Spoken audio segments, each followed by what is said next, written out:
Welcome back. Welcome home. Welcome home. We miss you guys. You are most welcome. You are home.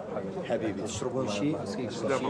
Coffee, tea, sure, حمار, coffee. حبيبي. I was in Baghdad first, then I went to Mosul city. And people are very nice. People are very nice, but they after hitting our office in Baghdad, everybody was scared. They didn't want to receive us because they said you are targeted. So if you start your machines here, the American airplanes will target you. This is shame. This is shame. We are media. We are not supposed to be targeted. No, we are not ready. Hold on. فينا ناخذ صورة بغداد؟ ميكس. وائل، فينا ناخذ في انفجارات في بغداد، بس مش مبينة عليك. Okay, you can go to the next item. I don't have any correspondence from Baghdad right now. Okay, let me just bring you up to date. The Americans are deploying all around me. We just heard a large tank round go up, but let's go over here and talk to the guys unfolding the stars and stripes.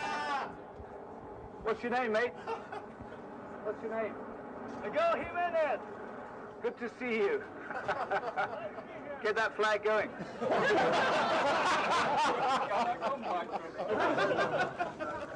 Incredible.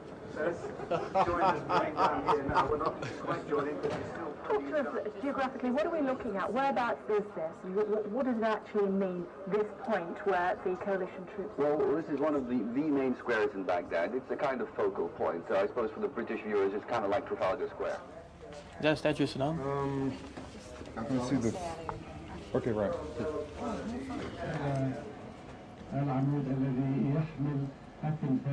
يا زلمه ما فيش عسكري، ما فيش حارس، ما في بوليس بلديه يدافع. يا حرام، وين اختفوا العسكر؟ انه نعمل بحالنا هيك يعني مهما كان هلا بيكرهوا للنظام او مش طايقينه او شيء، بس انه عيب علينا نعمل هيك بحالنا قدام العالم قدام. للأسف ما زال الناس يتقاطعون في الأعداد الحقيقة I still can't believe it.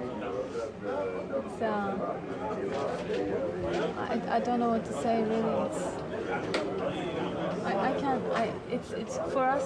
It's really shocking how quickly the regime fell. Where is the Republican Guard? Where is the Iraqi army? There must be somewhere. They couldn't have just vanished. A lot of young men and women who died to make this moment happen, guys. Yes. A lot of reporters, too. Good morning, Katie. I am here with the Director of Strategic Communications for United States Central Command. What are the most striking images that you've seen so far? Well, I think the most striking images are anytime you see women, children, and men in Iraq celebrate. These are good images. It's important images, and clearly they're happy. They're almost liberated, if not fully liberated. You look at these pictures, and you have to stop and take a second and remember those Americans and UK soldiers and others who have died to make these moments happen. Thank you very much for your insights this morning. Katie, back to you. Wasn't that powerful? You just think of all the folks that died to make those moments happen. It's amazing. Is that okay? Yes, come back to us, though. Thank you. You did great. You did great. The Americans played the media element intelligently. On the 9th of April, the American troops went down the Firdaus Square. It was a show. It was a media show. After having bombed Al Jazeera and some part of Abu Dhabi television, they did their show. They brought with them some people, supposedly Iraqis, cheering up. These people were not Iraqis. I lived in Iraq. I was born there. I was raised there. Okay? I can recognize an Iraqi accent. For me, the most telling part was when the American soldier hung the American flag over Saddam's head. I think somebody must have told him, don't be that obvious. We didn't tell you to do this. Put it down. There's not a sense of celebration, it's a sense of relief. They're seeing Saddam Hussein disappearing. That makes them feel like a big burden is taken off their shoulders, but they are not welcoming the Americans as true liberators. It was a very clever idea what they did, of course. They did it on purpose. They knew they were coming to the square where all the journalists were, where everybody was going to be live and was going to forget everything else that they had done. They were going to forget 24 hours what had happened. They were going to forget all the civilian casualties. They were going to forget everything. All that was going to be remembered was the statue. And I bet you they brought in these teenage guys who like broke the statue, put it down. They brought them in with them. Because if you notice, they're all sort of the same age, no women, and they all went in, and it was the same people on the square. You couldn't see more people gathering from the houses around. No one came down to the street to see what was happening because people are scared. And these people who came in, how come one of them had the flag of Iraq before 1991 in his pocket? Has he just been waiting there for 10 years with the flag on that square? I don't think so. But this is not something that the US media would talk about. The show was meant for the international media. Here we are in Baghdad. The war is finished.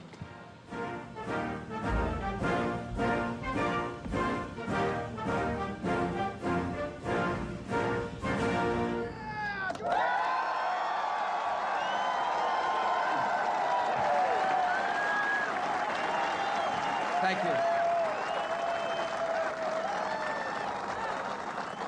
Major combat operations in Iraq have ended. In the Battle of Iraq, the United States and our allies have prevailed. The regime of Saddam Hussein has passed into history.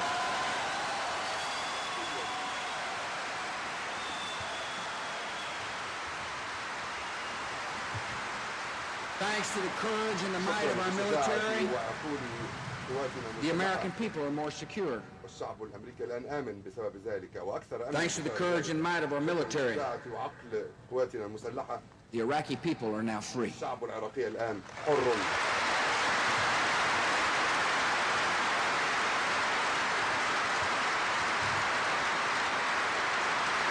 that Iraq is liberated, the United Nations should lift economic sanctions on that country. The whole war actually is like an American movie. You know the end. You know who's the hero. You know the bad guys. They're going to die. But you still watch because you want to know how it's going to happen and what weapons they're going to use to do it. So,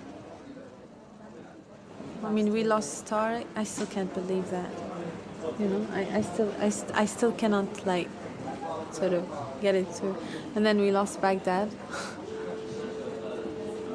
And then what are we going to lose next?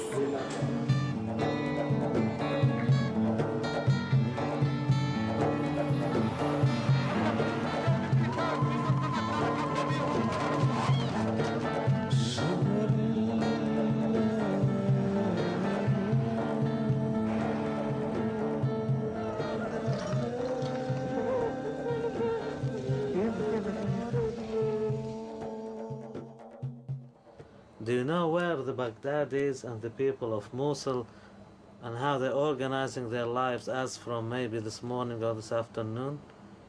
From mosques now. By using the loudspeakers, there is no other way of communication, there is no government, no authority, no civil order. They're carrying sticks and things to defend their property. I mean, these people, I see, these are all Peshmerga. Look at them. They are the Kurds.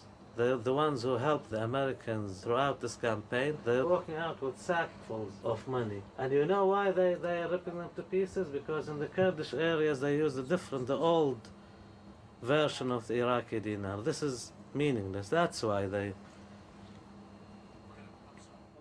We're in the middle of anarchy. Bart, I want you to find out what it was, that stuff that they were throwing in the air, whether that was like their old currency. Hilarious. It's almost like the Price is Right. Looting was done by Iraqis. That's the bottom line. And so it was really done under the noses of the Iraqi population. I mean, the question is who did the looting. I think that's also another issue. Well, according to Brooks, I mean, that answer today was just ridiculous. He suggested that Iraqis were somehow supposed to be responsible for preventing the looting at that time, which you say is still during intense combat operations. How some person with a conscience was supposed to stop a bunch of riled up looters from going into the museum, I don't know. I mean, you needed a tank there and guys with guns to stop it. The nation deserves some responsibility. How? You guys took over the city. How can you expect people to, like, stand up So and you try? don't think the looters are at all responsible for The what looters happened? are, but the people who didn't want it to be looted shouldn't be held responsible for preventing the No, I chaos think that we stand erupted together because you then. guys went in. There is a responsibility there of the Iraqi people to create their own situations where they protect their cultural sites. We don't want to occupy Baghdad. But you are. We don't want to.